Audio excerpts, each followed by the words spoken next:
Welcome to the Human Capital Innovations Podcast. We're your source for personal, professional, and organizational growth and development, where we share original research, explore industry trends, and interview executives and thought leaders from across the globe. We hope you join us often for practitioner-oriented content around all things related to leadership, HR, talent management, organizational development, and change management. Maximize your personal and organizational potential with Human Capital Innovations Podcast.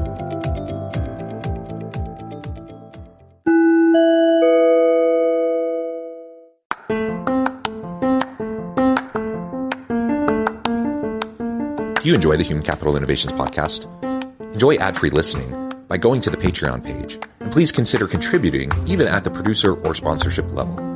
And please leave a review. Thank you for your support.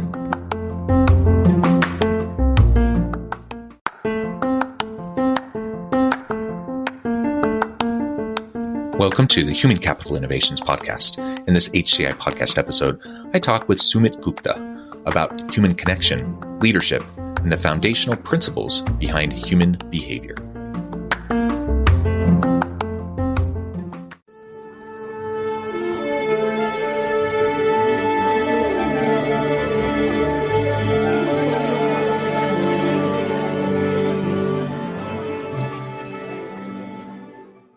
Sumit Gupta, welcome to the Human Capital Innovations Podcast.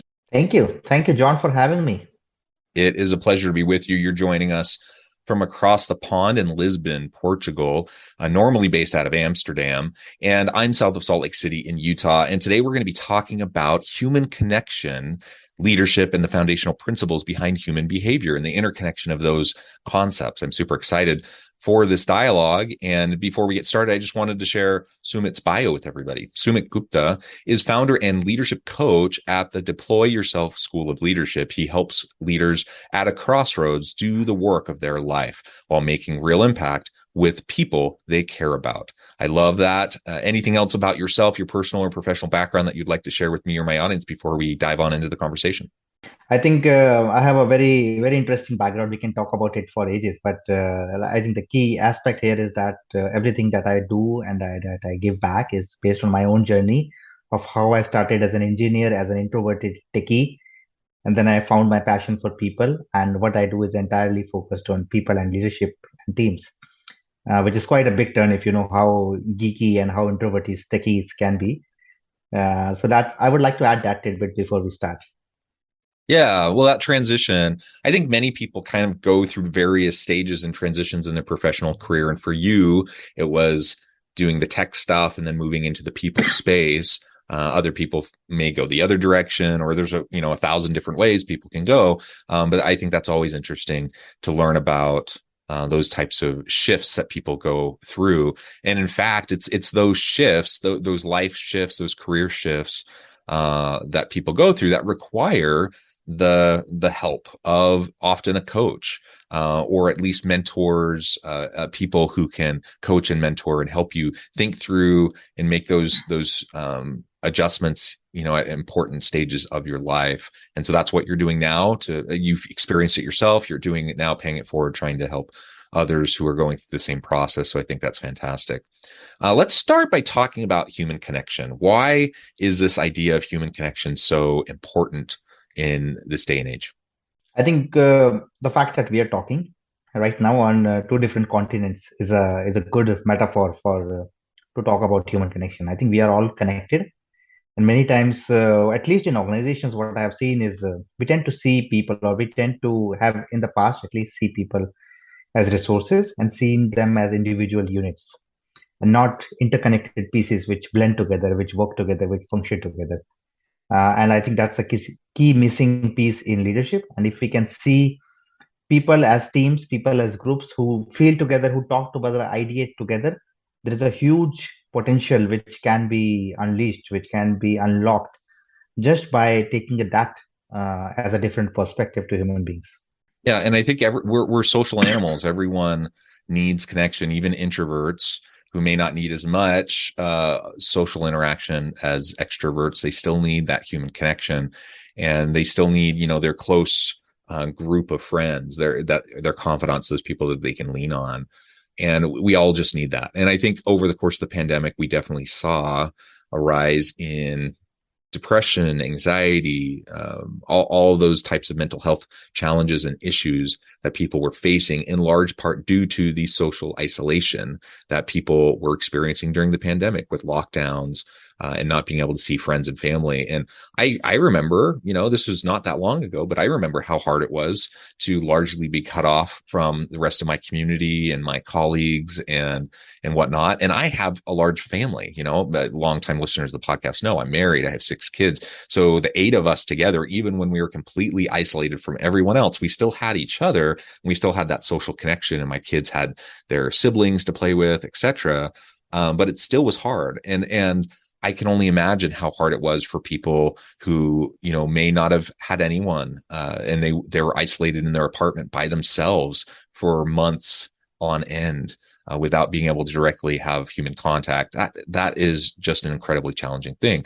Again, that's a bit of an extreme example that we've all kind of lived through and experienced in our recent past.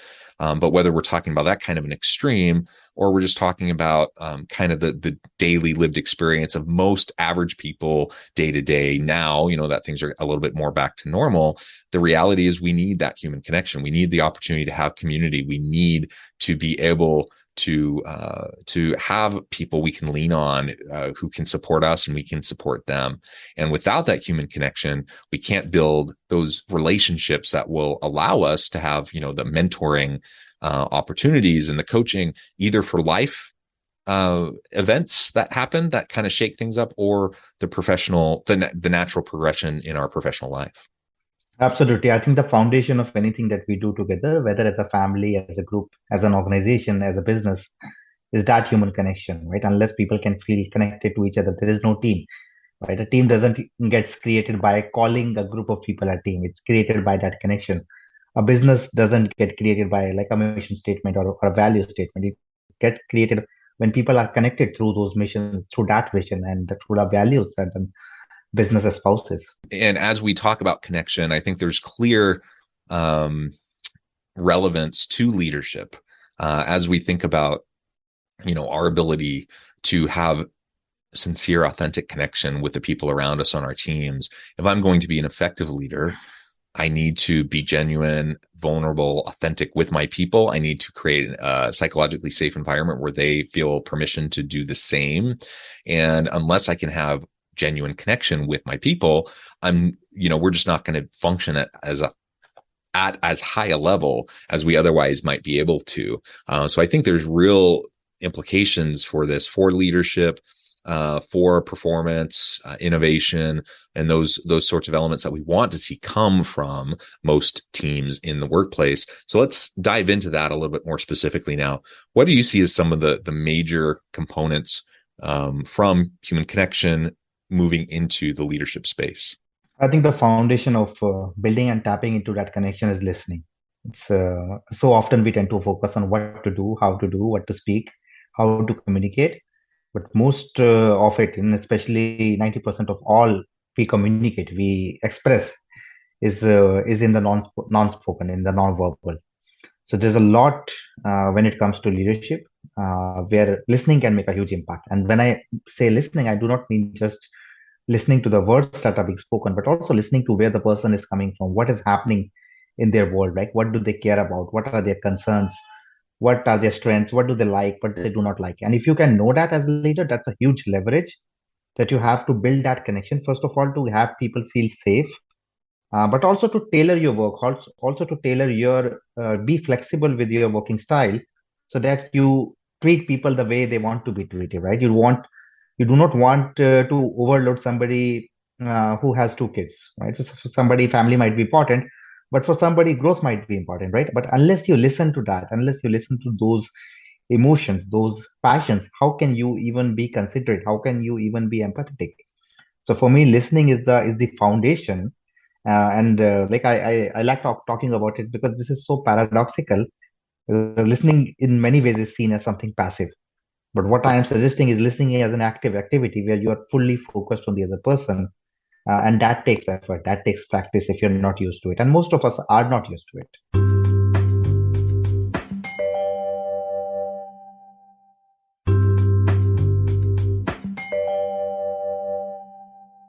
It's obvious. The unthinkable continues. Most Americans know something very wrong is happening.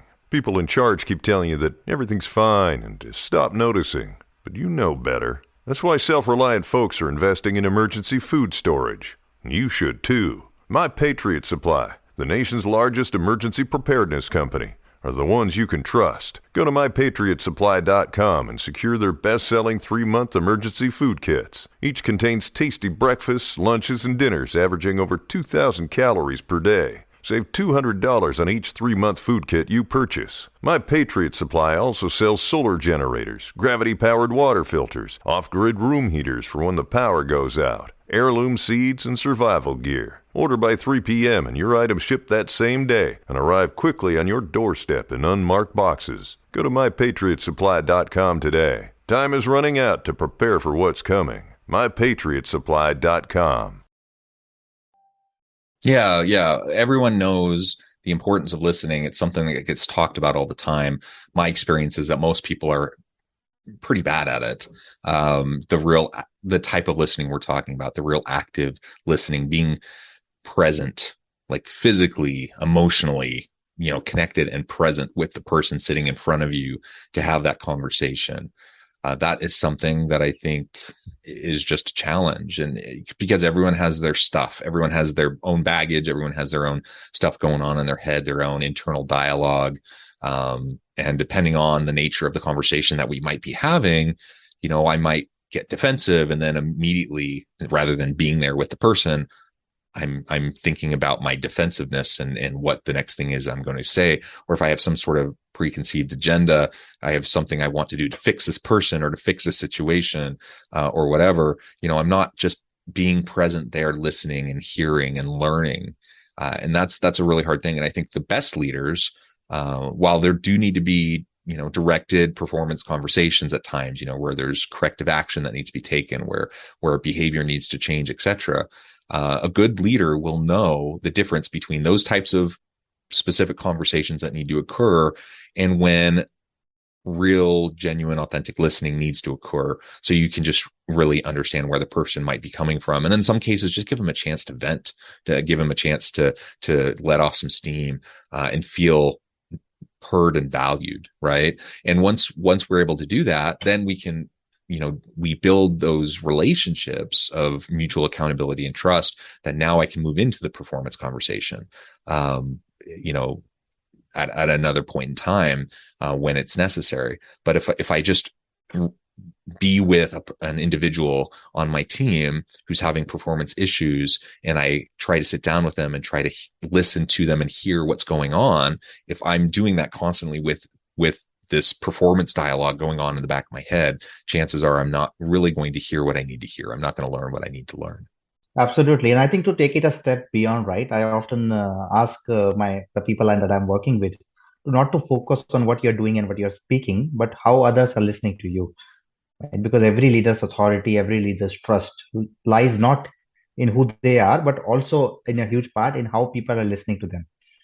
Right. So if people are not listening to you as a trustworthy leader, no matter what you do, it's going to make an impact. And unless you can listen to how people listen to you cannot have those conversations, or you cannot be flexible enough in the day to day to navigate those challenges, because you might be the most trustworthy person, but you did something consciously or subconsciously which is eroding that trust.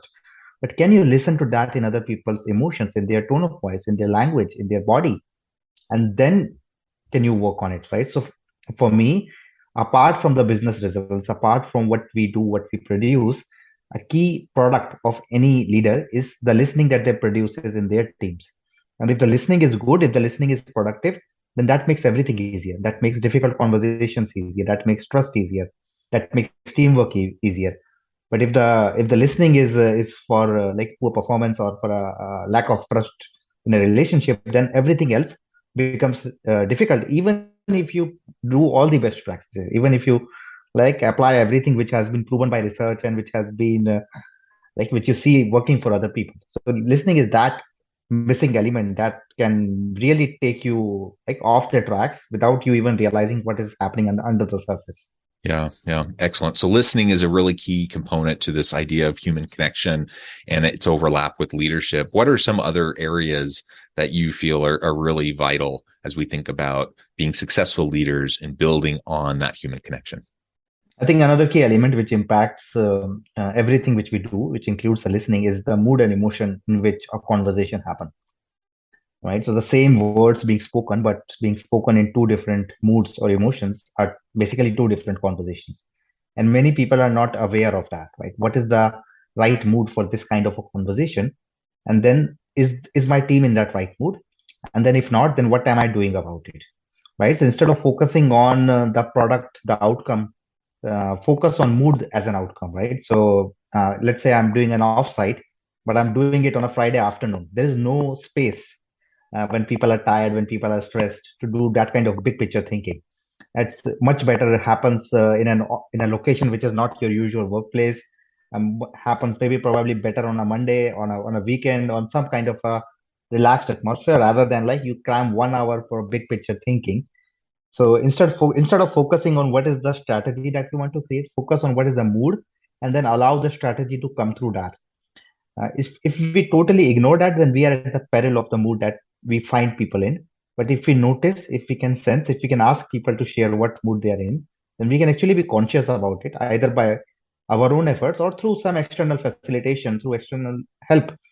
Like this, for this team to grow, we need to be in this mood. And unless that mood is there, then we are missing something so foundational that every conversation, every tactic, every strategy is going to fall flat. As we move into the final stages of this conversation today, I think there's a whole lot of things we can discuss, but one of the things you're doing in your leadership coaching is you're trying to help people understand how to make those transitions in their life, in their career stage, or in their career trajectory. People who want to make bigger impact in the work that they do, while doing work that matters to them, that matters to those around them. All that comes back to these foundational principles of human behavior. Why don't you describe for us some of what you consider to be those foundational principles, and we can explore some of those just a little bit. Yeah, I think one of the things which I always tell people, no matter where they are in their journey, is that there is nothing wrong with them. And a lot of people, especially high performers, come from this perspective of wanting to achieve something or produce something to fill a hole, or to prove something either to themselves or somebody else. But sometimes telling somebody that there's nothing missing, that you are perfectly fine the way you are, allows people to free up, to let go of that burden, and actually become better producers, produces better results. And the second is like you can anytime take responsibility for wherever you are, like without burden, without guilt, without blame. But you can take complete productive responsibility, which is always 100%, never less than 100%, and never more than 100% also, right? So not to try to do everything for everybody around you. That only creates you as a martyr, not as a leader. So at any time you can own up to the choices which you have made to get where you're today, and then take full responsibility, because then that basically means that wherever you want to go in the future, you can start taking actions right now which will help you get there. And then most often we have that guilt, the burden, the heaviness of the past. And if we can just let that go, take complete responsibility, drop the guilt, drop everything which is stopping us from being fully here in this moment, is basically my definition of taking responsibility. And allowing that is actually what allows you to listen better. It's actually what allows you to have those conversations in a space, in a mood, in an energy which is less of anxiety and stress or wanting to prove something, but more of openness and flexibility, and willing to see where things go, rather than like coming in with an agenda and then either this way or like you are out.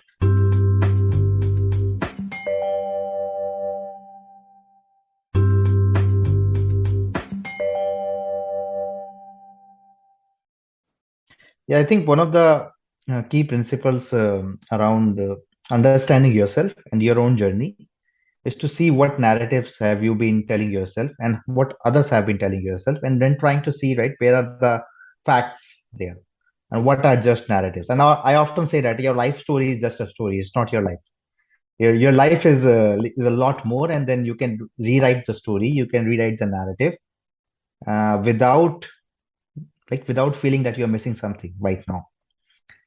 So that's one thing. And the second thing is when it comes to taking responsibility, it does require a lot of courage, right? But courage not in the way of boldness or bravado, but courage in the way of being open, in the way of sharing what you are scared of. A lot of leaders I work with, and even myself, we get scared of asking for help. We get scared of admitting our mistakes. But that is courage. Courage is listening to somebody else, but courage is also sharing that I have no clue what we will do now. Right? I think the last few years, COVID was a perfect example of for a leader who comes in and say, I know everything. I will prepare a plan and I will take us to the next the next phase of our company, of our business. Like they're just telling a lie to themselves, because this was something which we were facing for the first time, and nobody had any clue. And maybe even now we don't have a clue of how this hybrid versus virtual work will shape in the next 5 to 10 years. We have no clue. But the moment we stop ourselves from saying, I don't know, I have no clue as a leader, and not to see it as a weakness, in fact, that creates bonding, that gives others an opportunity to contribute. The moment a leader can say, I need help, or how can you contribute, it's a huge shift not just for themselves. It might look like a vulnerable act, but it's also a very courageous act. Yeah, absolutely. The courage is necessary, and it's only the self-aware, self-confident, self-assured individuals who are going to be willing to demonstrate and to show that kind of vulnerability and to lean on their people. Insecure leaders are the ones that have the false vibrato, puff out their chest and try to act like they have it all figured out. It simply isn't the case, especially in this messy world. It's increasingly complex and complicated. Like no one person has all the answers or knows the best path forward. You have to lean on and rely on the expertise of your team and your people. And if you're not willing to be a little bit vulnerable and give them, model for them the opportunity to be vulnerable as well, then you're going to be kind of stuck on your own. And it's just going to you're going to become a bottleneck rather than a conduit for increased productivity and innovation and those types of things that we want to see, especially when you are in a time of crisis.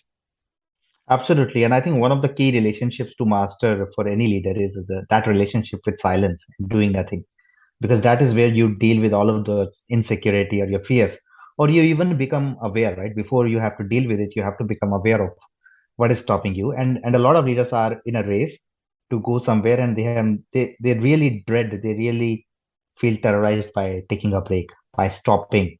And they feel it as a waste of time. Even for if I go back 10 years, I would say something like meditation or journaling. I would call it a waste of time.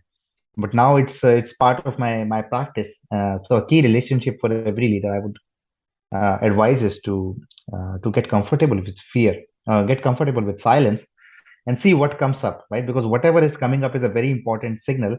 And again, coming back to listening, right? Can you listen to your own body? Can you listen to your own emotions and what is coming up? If being by yourself making you uncomfortable, then there's a very strong signal here which you need to listen first of all, and then build up yourself as a leader upon that, right? Otherwise, if you are uncomfortable, then you are also expressing that same energy to everybody around you. Sumit, this has just been a really great conversation. I know at the time I'm going to have to let you go here in just a minute, but before we wrap things up for today, I wanted to give you a chance to share with the audience how they can connect with you, find out more about your work, your team, and then give us a final word on the topic for today.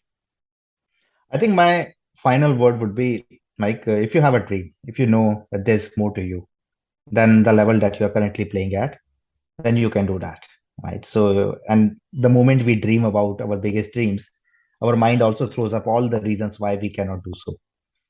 Why I'm not good enough, wealthy enough, I don't have resources, I don't have a team, I don't have a trust or whatever. But if you have that dream, then you have already taken that step one, and you are already way beyond a lot of people.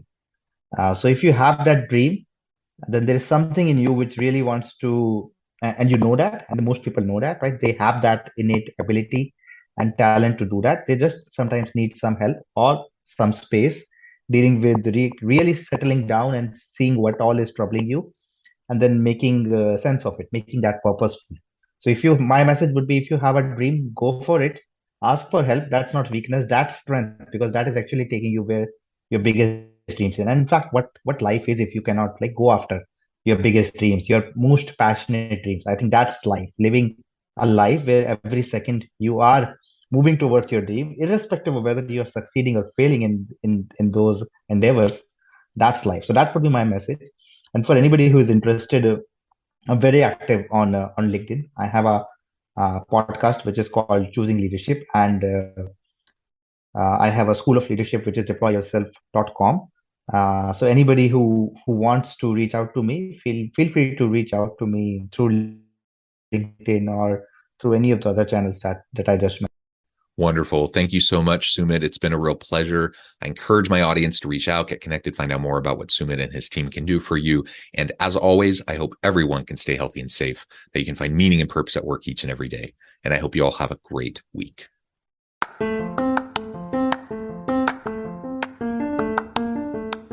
Do you enjoy the Human Capital Innovations podcast? Enjoy ad-free listening by going to the Patreon page. And please consider contributing even at the producer or sponsorship level. And please leave a review. Thank you for your support.